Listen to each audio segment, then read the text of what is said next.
Get that off an old Avon lady, that outfit? No, an old Avon lady. You'll get the mail, not me. Anyway, a lot of you I know from out of town, and a lot of things to see out here. Southern California is a great place for vacation. Have you been on Rodeo Drive?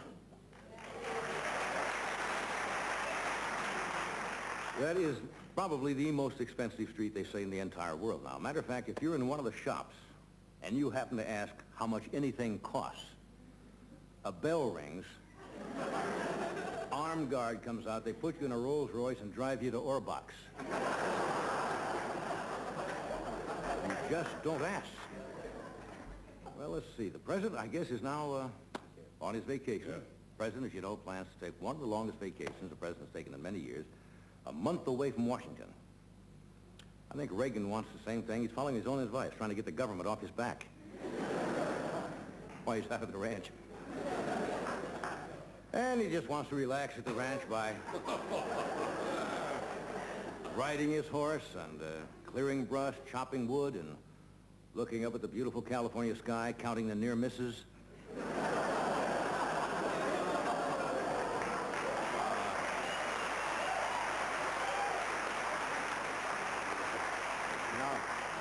Look, I agree. President should take a vacation. That's got to be the most awesome responsibility. That's probably the second toughest job in the world. The toughest job in the world, I know you're going to ask what the toughest is being the waiter at Chasen's restaurant last night and who had to perform the Heimlich maneuver on Orson Welles. That is a tough job.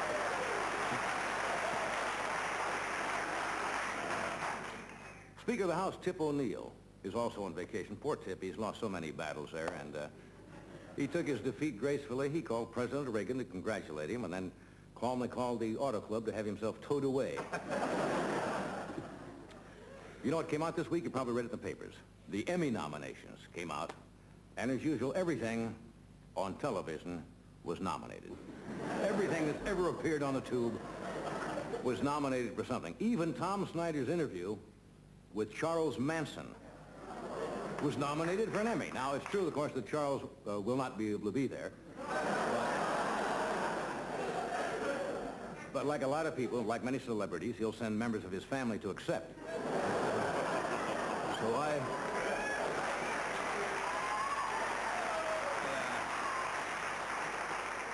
I'm thinking of skipping that dinner. Every year, this show gets put in a weird category. Now, I don't know, have you seen the categories this year? This year, our show is up against a Leave It to Beaver reunion special, Stephen Edie in El Salvador, and a documentary on Channel 13 called The Melon Baller, a Utensil for Our Time.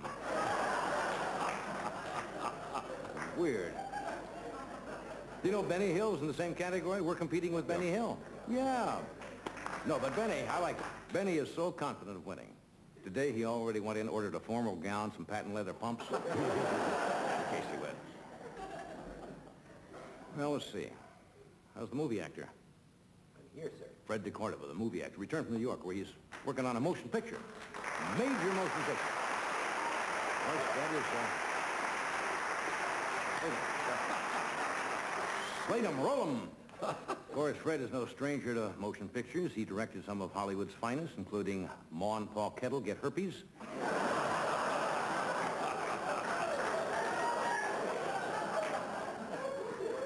Fred is one of the actors who's co-starring in this movie along with Jerry Lewis, which makes me kind of nervous because the actors Fred works with tend to become presidents.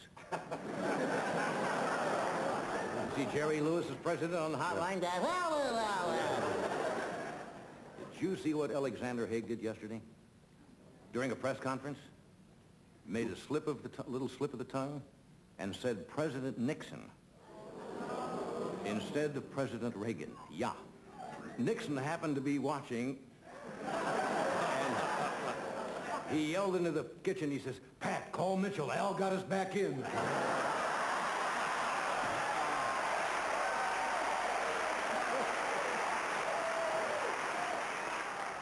Kind of a sweet story in the paper today.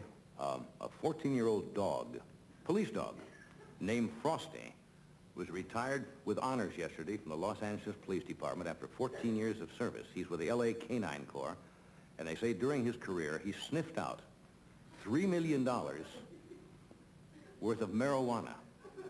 And yesterday at the ceremony, Mayor Bradley presented Frosty, the drug-seeking dog, with his certificate. Frosty steps forward and said, "Hey," like woof.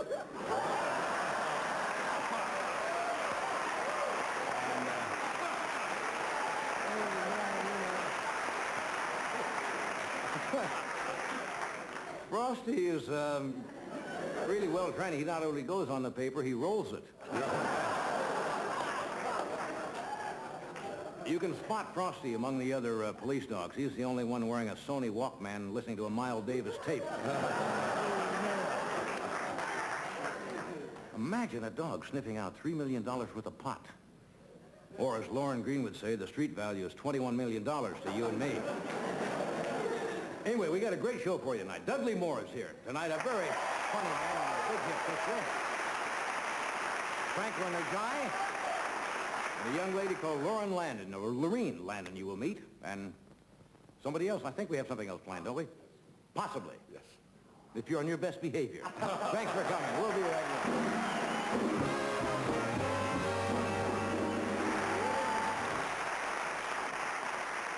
Now it is time for a visit from someone we see too little of. She's been away all summer, taking a vacation in Europe. Would you please welcome dear, sweet, lovable, and old Aunt Blabby.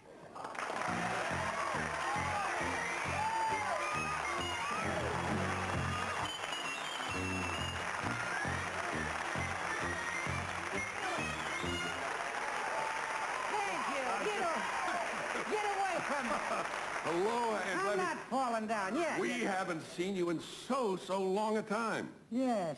Bet you haven't seen your loafers in a long time either, have you? Right down there. Now, how did you find Europe? It was easy. You go to Washington, take a sharp turn to the right, just like everybody else. I mean, how did you get there? What mode did you use? I couldn't use the mode.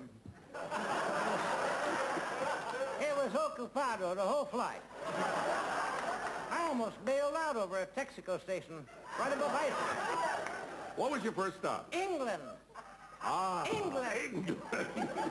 Merry old England. Did you attend the wedding of Prince Charles and Lady Di? Never say die to an old person. That's bad news. It was quite a ceremony. What did you think of Diana arriving at the church in a glass coach? I thought that was nice. Sweet. Yeah. I tried that same effect when I first got married. Pulled up the church in a cellophane Harley Davidson. Not exactly a glass coach. Not exactly a joke. Pulled up there anyway. Anyway, right now, the royal couple may be having a very romantic honeymoon. Are your eyes going too? You know, if you would just get your lines out, I might have a shot at this.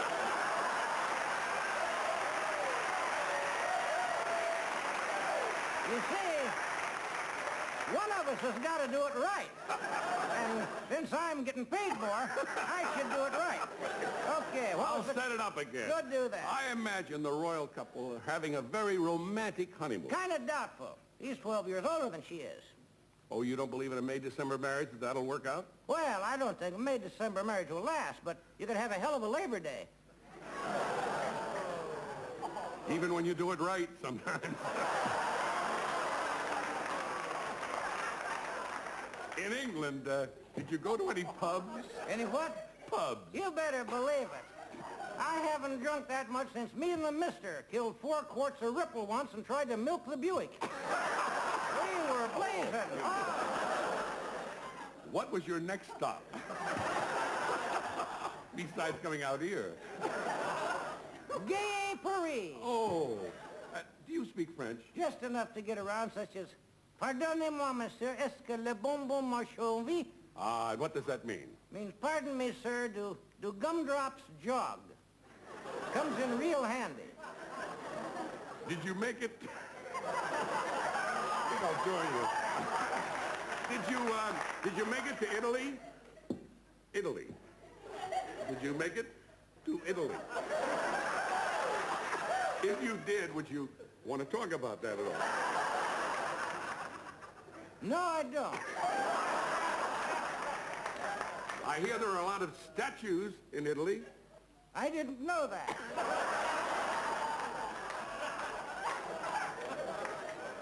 Now, did you fly back? Yes.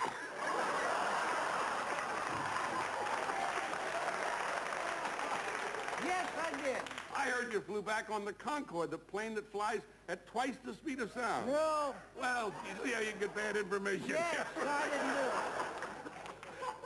Was that your first flight back from Europe? Yes.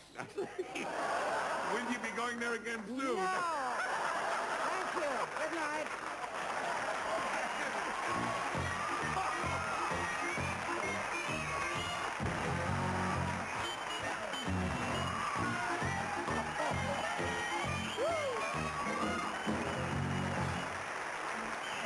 My first guest I consider a friend, and he is really a most talented guy. He's English, of course. He's accomplished musician, actor, comedian.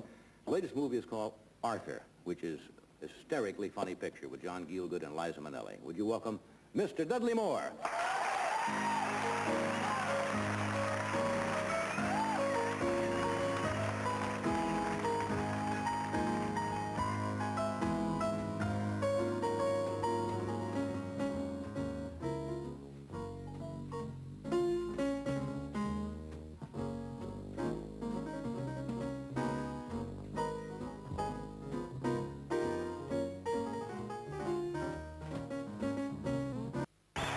Another round of drinks later. One bottle of bottle. Hey, love it.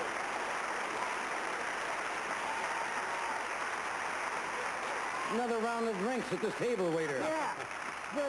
You know, there are a lot of places like that. Now, can you hear that music? You think of a little piano bar kind of late at night. And back in New York, there used to be lots of those kind of places you go to. They don't seem to be happy. Is it coming back? Big bands are coming back. No, it's not coming now. back. Not coming back Gone. at all, huh? All gone. Just gone with the This is wind. the only place I can come Yeah. and play in a little piano bar. You loved it. You love this, don't I you? love it. Oh, God, I don't know why I don't do more of it, really. You really love it. I remember Jack Benny once. I asked Jack on the show years ago, and he loved to play the violin. Yeah. And I said, if you had a choice to make, world's greatest comedian or to be the world's greatest violinist, which would you prefer? And he really thought it over, because Freddie knows that he really idolized people like Isaac Stern and Itzhak Perlman and so forth. Well, if you had to give it all up, would you rather be a great jazz pianist? I don't know. Acting's no problem. You don't have to exercise anything. You know, the trouble with playing an instrument, you still have to do all day long, you know. As a matter of fact, I wanted to be a violinist. I mean, I studied the violin. Did you? when was a I didn't kid, know yeah. that. And probably most of all in the world, at that stage, I wanted to be a concert violinist. Yeah. Maybe it's a peculiar disease that comedians have. It seems that a lot of great jazz pianists have got classical background. Yeah, it's very useful. Sometimes it can be a hindrance, you know, can inhibit you because you start thinking about what's correct. But I like to basically take my clothes off and, you know, bash on a piano, figuratively speaking. Yes, of course. That is really a cappella then, isn't it? You get really in the butt. Well, how does it feel now to be playing leading man roles? Dreadful. Really? I mean, Arthur's a very, very funny picture. Oh, thank you. It's a very funny picture. Thank you. You know, you're going to get typecast. You're going to get cast now in 10, about a third of the picture. You were pretty well bottomed out. Yeah. Really ragged. Yeah. And this one, you are really zapped a good percentage of the picture. Yeah. And you play it beautifully. Thank you. Physically and facially and everything else. It's sort of something that's marinated, if you'll pardon me, over the years. I don't actually drink much myself. I love good wine, but spirits kill me. Yeah. And but I've just observed people, I suppose, and I've always loved drunks. You know, I love Foster Brooks, and I can't think of anybody else, as a matter of fact, who does it that often. I remember seeing a drunk when I was in Glasgow years ago as a kid, and I just loved the idea of a man just trying to hold on to the thread of reason. Just, You know, it's just there, you know. who was the fellow in the motion picture for years? Who usually was in a top hat. His first name was Jack somebody, had a little pencil-thin mustache, and he was usually dressed elegantly when he would show up at these... What? Finlay? No, you're thinking of Jimmy Finlayson. He was with Laurel and Hardy. This was an elegant-looking man. Jack Norton. That's right. And he would show up at these parties and would be just And the contrast between the bow tie and the hat and everything just out of sync. Yeah. And doing the overreacting. I've never... Yeah, he was wonderful. And Leon Arrow used to do a drunk routine trying to mail a letter once, and he couldn't get the stamp on the envelope. And I remember he had the envelope, and he took the stamp, and the stamp was gone. For 2 minutes he went around looking for the stamp. It was wonderful. Oh, that's great. But you picked up all the little nuances of... I just went for the path of least resistance. You know, I didn't really ever do it before, except in 10, and then I just sort of thought, well, I'm very drunk, so I'll do it, you know. That's the way I like to work, rather than... When you're that way, if you ever get that way, and occasionally we all have at one time or another had too much. Yes. Do you start to overcompensate? No, to show people you're not Oh, no, no. drunk, you overcompensate in... No, I'm very merry. I get very silly and... Silly. I feel very rosy about life and death. And I also try and feel Rosie if she's there at the time.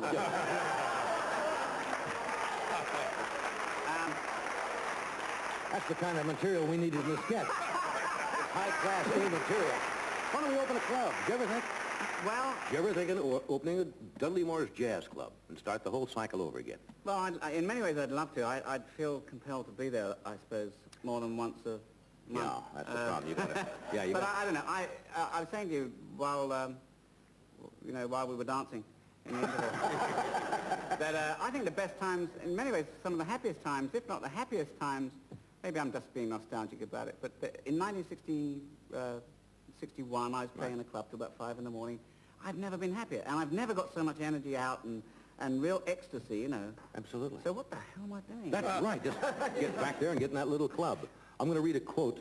Peter Cook, your old partner, was on here a few months ago. And you did the thing in New York for what, couple of years it ran? About 14 months, and then we went on. Yeah, it was wonderful. And this is what he said about you in print, and I have to read this.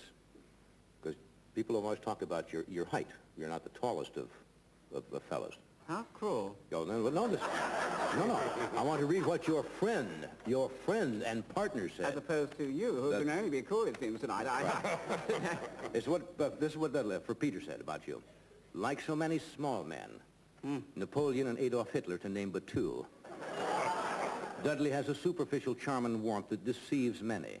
Underneath lurks a demented sadist capable of unspeakable deeds. Does that sound like Peter? It sounds like me. Yes, it certainly sounds like Peter. He knew the real me, the murderer. You see how I stumbled over that? Yes. Some truth there, you see. Is there a taller man inside lurking to get out, or? I hope not. That'll be a little private. I have been in pain over the years. Yeah. But, I'd never given it that interpretation. Yes.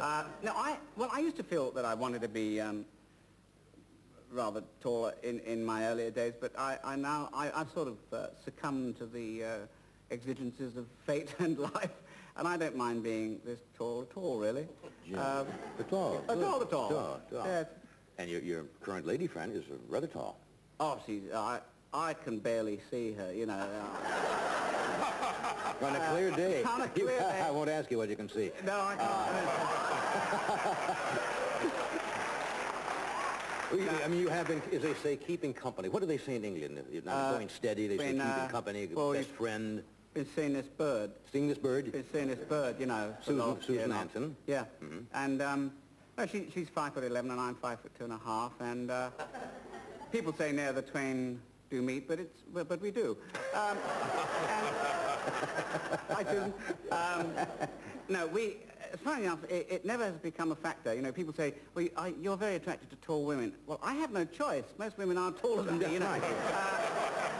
Otherwise, it's pygmies, isn't it? I mean, for you. I went to Japan recently, and maybe I should move there. Because everybody's much more. Yeah. But Susan and I, when we first had our date, our first date, she'd forgotten how small I am, and I forgot how tall she was. But we've sort of got used to it now. We've come to an agreement. Yeah, she's a nice lady. As they say. Now, we'll talk about Arthur a second. In it, you play Playboy, a lot of money, close to, what, $700 million, something like that. And you're just kind of out to have a good time, meet a lot of nice ladies.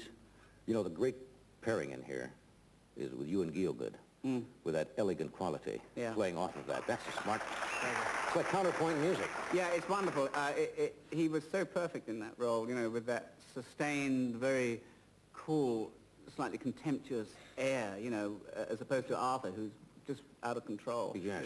Then when he delivers those lines like that. I know. Elegant person delivering those real zingers. It's wonderful that he's been known as a comedian, because I think that's really his forte, being a comedian, because he does it the same as he does tragedy. If he's doing King Lear or Arthur, it's the same thing. Right. And that's what makes it wonderfully funny. We get a small film clip here from Arthur. What's the scene, do you know? I think this is where it's in the morning, and I'm just chatting to him, and I'm about to begin my day, and we're the best of friends, so there's that sort of atmosphere about it. Okay. There's a little small film clip from Arthur. Hobson? Yes? Do you know what I'm going to do? No, I don't. I'm going to take a bath. I'll alert the media.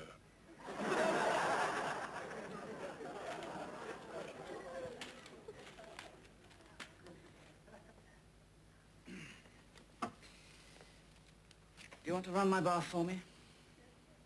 That's what I live for.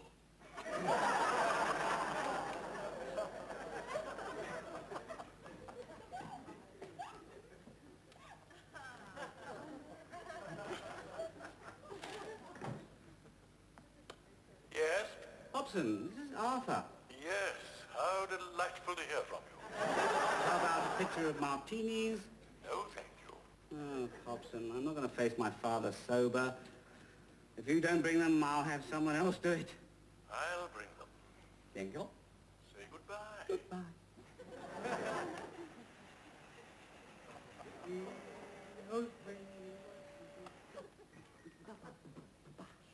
He knows when you're awake. He knows when you've been fed away. You know, Arthur, your father is going to demand that you marry Susan. I don't care what he demands. Oh, stay with me a minute, Hobson. You know, I hate to be alone. Yes, bathing is a lonely business. Fish. I beg your pardon. Did you say except for fish? Yes. Fish all bathe together, although they do tend to eat one another. I often think fish must get awfully tired of seafood. What are your thoughts, Hobson? Great. Straight and back and forth. Straight back.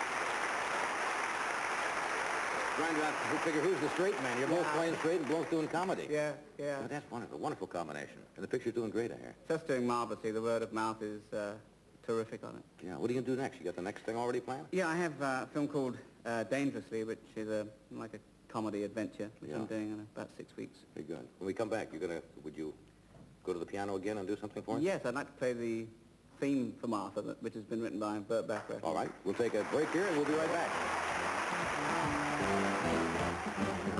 Actress, I've just met briefly backstage. She's in a new film called All the Marbles with Peter Falk, which is going to be released in October, and another movie called I, the Jury will be released in November. This is her first time on The Tonight Show. Would you welcome Laurene Landon?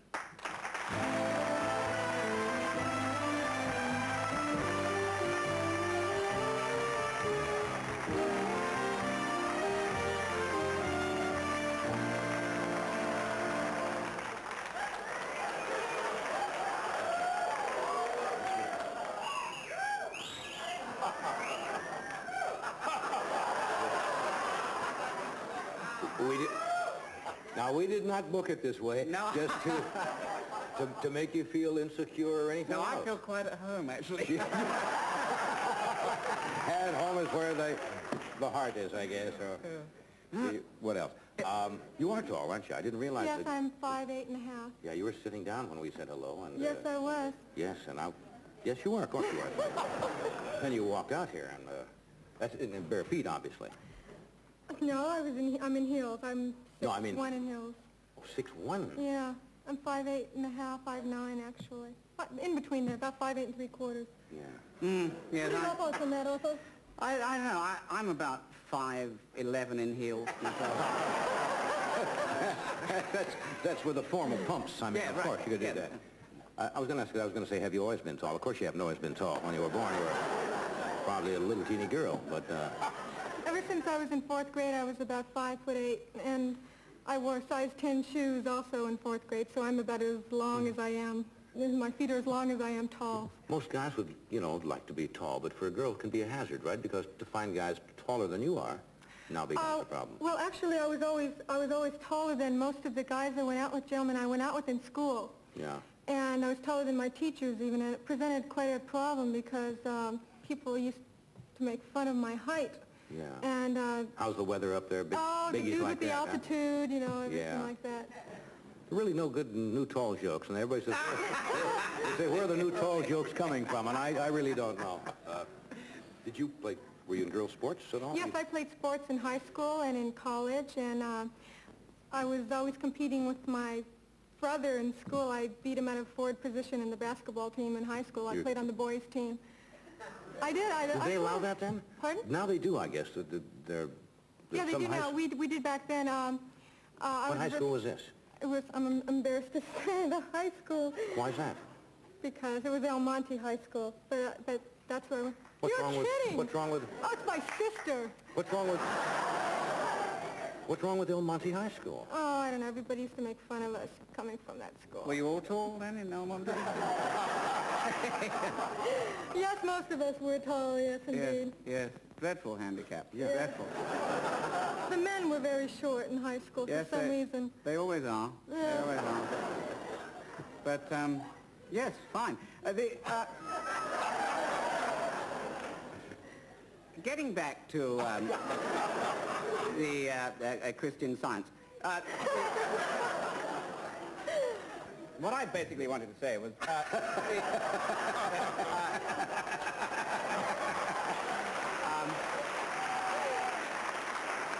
no, I mean, it's fine enough, Susan and I have been the butt, I think is the word of a lot of jokes, but we're just short and tall, coincidentally. Should I leave now, do you think? No. Did you have a steady tall guy in high school? I did in college. I went with a water polo player for 3 years. He was very athletic, and I was crazy about him. But Water polo is a very tough sport. I know! You have to be very athletic for that. Oh, but he dumped me. I thought you said he drowned. No, he didn't drown. He dumped me. Oh, excuse me, And I'm he moved sorry. to Fresno.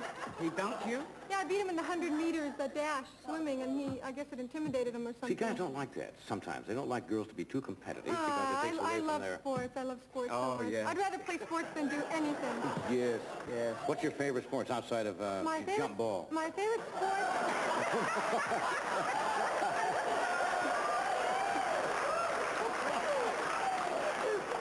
I love basketball and baseball. Yeah. You into mud wrestling? And... Yes, I am. Okay, well, I mean, now, silly. No. I wrestled in all the marbles. I play a lady wrestler, and Peter Falk plays You my play a manager. lady wrestler in the Yes, picture? I play a lady wrestler. If you want Dudley to be a visual aid, I'll show you a body slam. Sure. Very nice. Just do something. You dirty rat. I'll show you. This is an overmatch right off here, I want to tell you. I'm attacking you? This is what we call a full Nelson in wrestling. That's a full Nelson. Oh, I love it. Oh, more. That's right. Thank you, that's very sweet.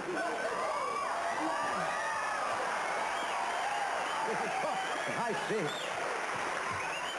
He's strong. That's, Very strong.